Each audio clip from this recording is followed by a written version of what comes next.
Goldilocks and the Three Bears.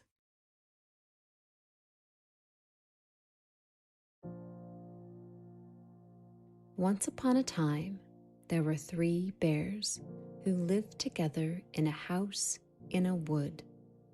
One of them was little, small, wee bear, and one was a middle-sized bear, and the other was a great, huge bear.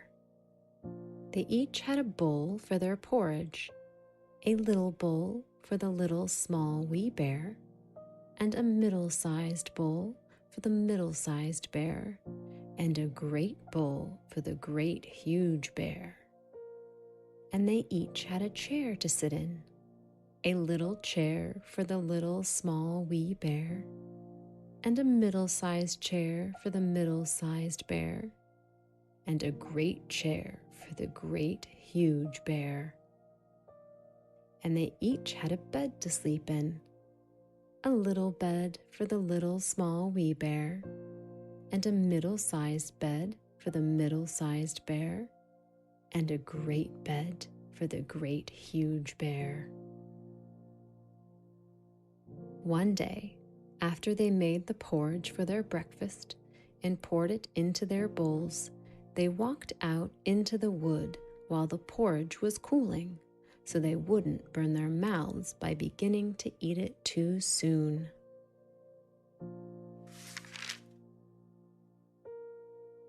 In a village just beyond the forest lived a little girl who loved to run through the long grass picking wildflowers. Her hair fell in golden locks around her shoulders, so everyone called her Goldilocks.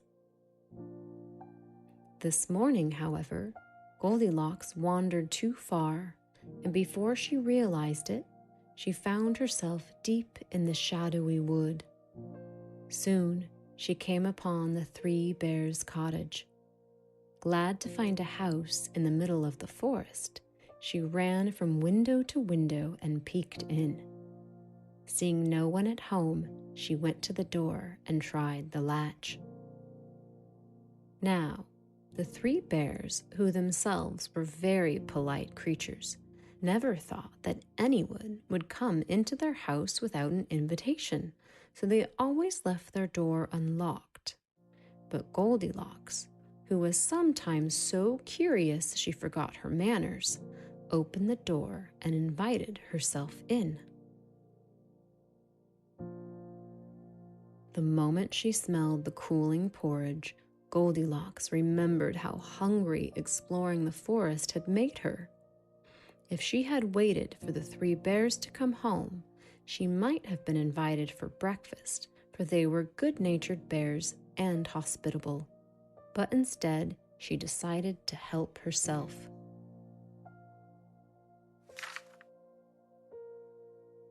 First, she tasted the porridge of the great, huge bear, but that was too hot for her.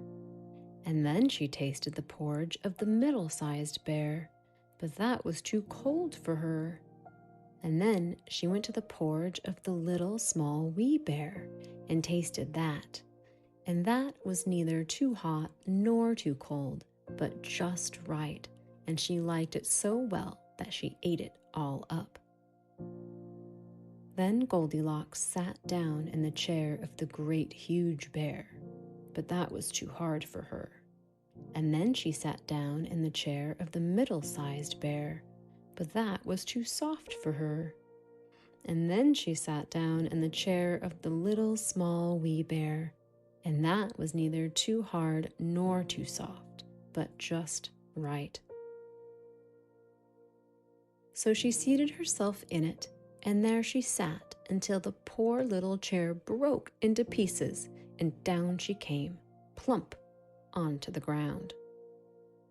Then Goldilocks went upstairs into the bedroom where the three bears slept. And first she lay down upon the bed of the great huge bear, but that was too high at the head for her. And next she lay down upon the bed of the middle-sized bear, but that was too high at the foot for her.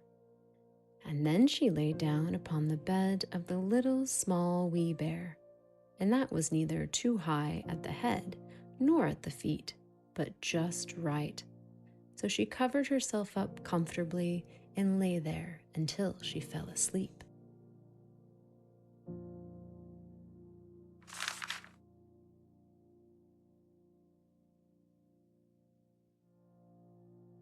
By that time, the three bears thought that their porridge would be cool enough to eat, so they came home to have their breakfast. But things were not how they had left them. Looking into his bowl, the great huge bear said in his great huge voice, "Somebody has been testing my porridge." Then the middle-sized bear said in her middle-sized voice, "Somebody has been tasting my porridge." And the little small wee bear cried, "Somebody's been tasting my porridge and has eaten it all up." Then the great huge bear looked at his chair. "Somebody has been sitting in my chair." And the middle-sized bear said, "Somebody has been sitting in my chair." And the poor little small wee bear cried, "Somebody's been sitting in my chair and it's broken all to pieces." Then the three bears thought that they should make a further search of the house, so they went upstairs into their bedroom.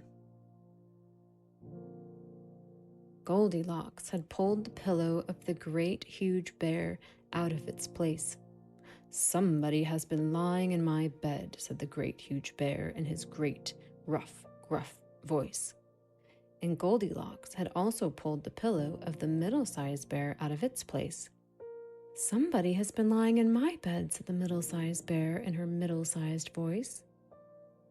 And when the little small wee bear came to look at his bed, there was the pillow in its place, and upon the pillow was the head of Goldilocks, which was not in its place, for she had no business there.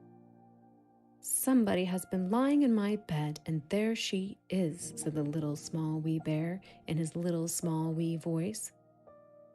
Goldilocks had heard in her sleep the great rough, gruff voice of the great huge bear and the middle-sized voice of the middle-sized bear, but it was only as if she had heard someone speaking in a dream. But the little small wee voice of the little small wee bear was so sharp and so shrill that it woke her at once. Up she started, and when she saw the three bears on one side of the bed, she tumbled out the other side and ran to the window. The window was open because the three bears, being good, tidy bears, always open their bedroom window in the morning. Out Goldilocks jumped and ran away as fast as she could run, never looking behind her. What happened to her afterward I cannot tell, but the three bears never saw anything more of her.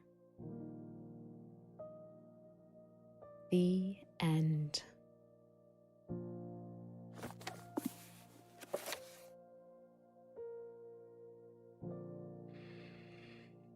Okay, my darling, it's time to go to sleep.